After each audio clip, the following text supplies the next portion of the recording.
This story could have remained a mystery forever, if not for an accident. Dmitry Baksheev lost his phone with photos of the massacre he and his wife had arranged. The case of the Baksheev couple Natalia and Dmitry thundered throughout the country. It all started with the fact that road workers accidentally found a mobile phone lost by someone, and in it, photos of a man posing with human body parts. The phone was immediately taken to the police, and it was not difficult to find the criminals. Dmitry Baksheev and Natalia Baksheeva are a married couple from Krasnodar, who were accused of murdering a local resident. Baksheevs are also responsible for a series of deprivations of lives and cannibalistic acts. What pushed seemingly ordinary, normal people to a terrible crime? Natalia and Dmitry met in adulthood. Natalia had a fairly happy marriage behind her, but her husband died suddenly. This shocked the woman, and she became addicted to drinking. Because of this, she lost her job as a nurse in the medical unit of the Krasnodar flight school. Soon she met Dmitry, who was 7 years younger than her, and, according to his comrades, began to influence him badly. Baksheev and his new wife became downtrodden and quiet, completely obeying Natalia. And she did not give up her addiction to alcohol and often drank, throwing drunken scandals to her husband. Natalia got a room from her ex-husband in the dormitory of the flight school, where the couple began to live. Dmitry earned his living, but Natalia did not work. Baksheev was engaged in private repairs at home. Familiar couples argued that the reason for Dmitry's serious dependence on Natalia should be sought in his childhood, authoritarian parents. Baksheev was not looking for a partner in his wife, but first of all a mother, a mistress, so he willingly fulfilled any of her requests and orders. As a child, his parents constantly raised their hand against him for every offense, forced him to do all the housework and obey implicitly, so this lifestyle was quite familiar to Dmitry.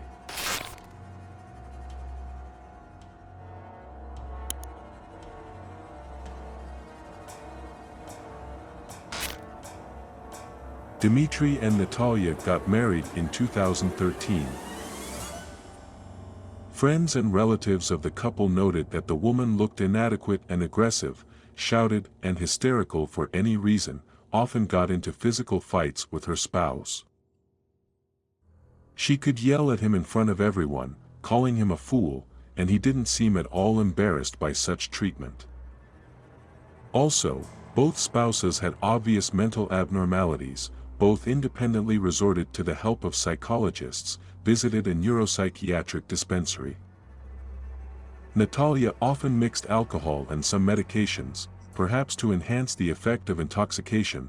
This could also play a role in the subsequent tragedy. Before meeting Natalia, Dmitry had already been tried for robbery and theft. But by the time of marriage, he had tied up with a criminal past. The spouses were connected primarily by a common passion for alcohol. On September 8, 2017, the couple, as usual, drank. They decided to do this in nature, and went to a vacant lot near Dzerzhinsky Street, on the outskirts of the city. They were accompanied by a recent acquaintance, 35-year-old Elena Baksheeva. The couple accidentally met her on the same day and, apparently, offered a drink and a threesome. However, the rest did not go according to the script. Intoxicated, a new acquaintance began to molest Dmitry. At least, it also seemed so to Natalia, who had already drunk a lot. And she, furious with jealousy, ordered her husband, kill her. Dmitry used to obey and, twice stabbed a knife into the woman's chest, after which she stopped showing signs of life. The couple decided to divide the victim to hide the body. Some were often left in the same place where they rested, on a vacant lot, having dug up. In the process, those very terrible photos were taken, which were later found by road workers. Apparently, the drunken accomplices themselves did not notice how they left the phone in a vacant lot. The shocking images were found 3 days later, on September 11th. Dmitry Baksheev was immediately detained. At first, the detainee claimed that he allegedly found the body there, in a vacant lot. And, for fun, I decided to take a selfie. The police adhered to this version exactly until the moment when the Baksheev's dorm room was searched. Meat taken for examination was found there, and the examination confirmed that the meat was human. The victim's head was also found in the courtyard of the hostel. Investigators came to the conclusion that all the meat, both canned and blanks, was made from the remains of a single victim, a 35-year-old drinking companion of the Baksheevs. But the resonance was huge. It has been suggested that the family has been engaged in such a kind of extraction of meat for a long time. The neighbors began to remember that Natalia never let anyone into her room. It came down to a scandal. And it seems that an unpleasant smell was constantly coming from there, which was attributed to the uncleanness of the tenants. There was a version that the Krasnodar rippers invited the victims to drink, drugged them with sleeping pills, and then deprived them of life and made blanks out of them. The possible number of victims was also called, more than 30 people. In the course of the investigation, the Baksheev's involvement in only one chant was proved, that very woman, Elena Baksheeva.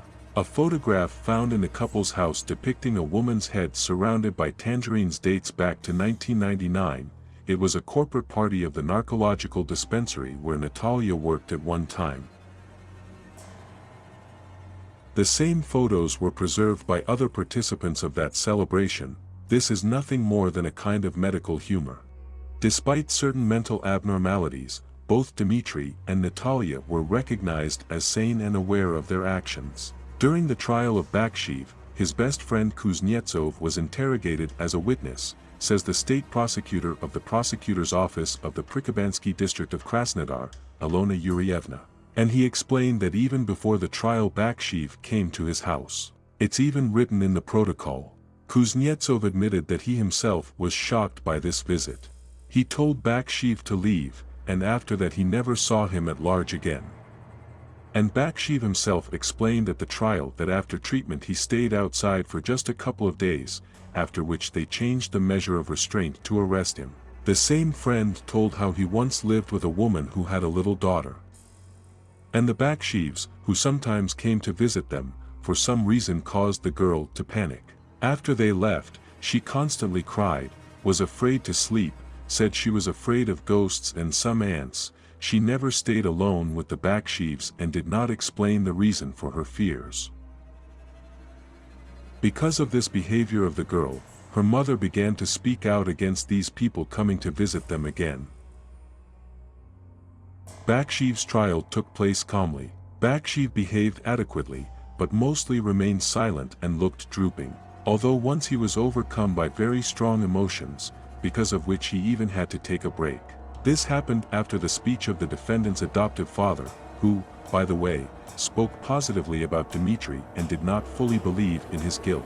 When we interviewed his father and he left the hall, Baksheev began to cry, recalls Alona Yurieva. The judge asked if he was ill and asked the convoy to give him water.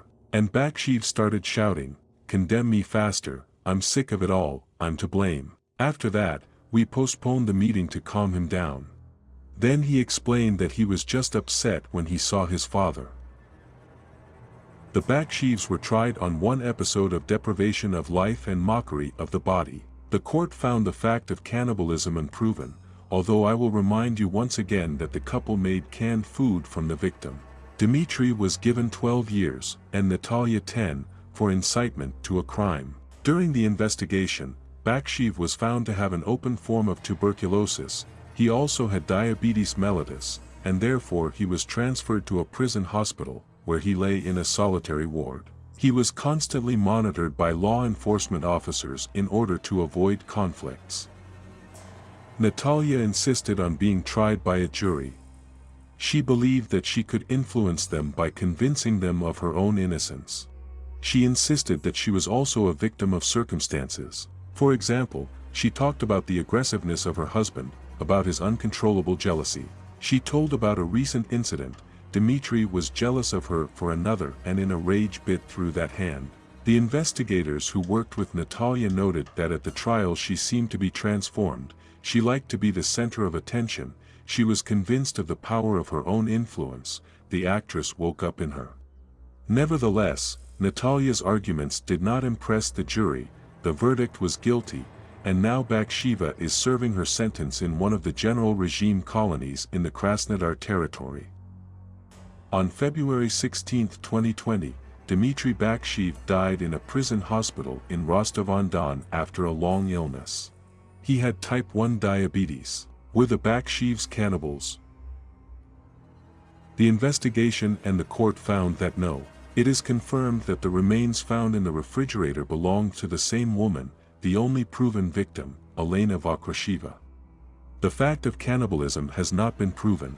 Nevertheless, many neighbors and fellow countrymen of the Baksheevs believe that they could well eat human flesh. After all, Dmitry earned little and irregularly, Natalia did not work at all. What did they eat? When Natalia was asked about this by friends, she answered with the suspicious phrase, "I bake pies with what I have to." Friends of the Baksheev family are sure that these pies could well have been with human meat. However, who knows? There are thousands of such dysfunctional families in Russia, but not everyone is able to engage in eating their own kind for a long time. It is worth noting that the investigation checked the Baksheevs' involvement in other crimes committed in Krasnodar and the Krasnodar territory, but without success. There are people who even express aversion about the innocence of the couple. They say, it is impossible for the first time with 2 stabs to immediately take the life of an adult woman. On the other hand, how do we know that Dmitry Baksheev did it for the first time? I will now voice some rumors and speculations to you.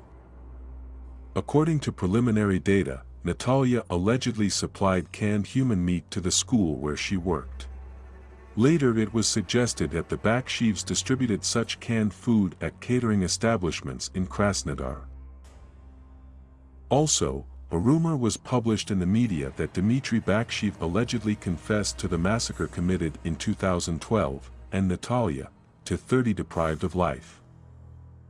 However, the investigative committee has stated several times that they have no evidence of these crimes. Finally, there were also rumors that during a search of the Baksheev's apartment, 19 pieces of skin, 7 body parts. Krasnodar cannibals will remain one of the most mysterious criminal couples in history. There are too many questions and too few answers. And a lot of speculation caused by the hype in the media and the internet. Which of these conjectures are based on real suspicions, and which are caused by the desire of friends and neighbors of the family to simply advertise in the media? One thing is clear, it's too early to put an end to this story. Don't forget to like, write a comment and subscribe to the channel if you haven't already done so. You can suggest your topics in the comments.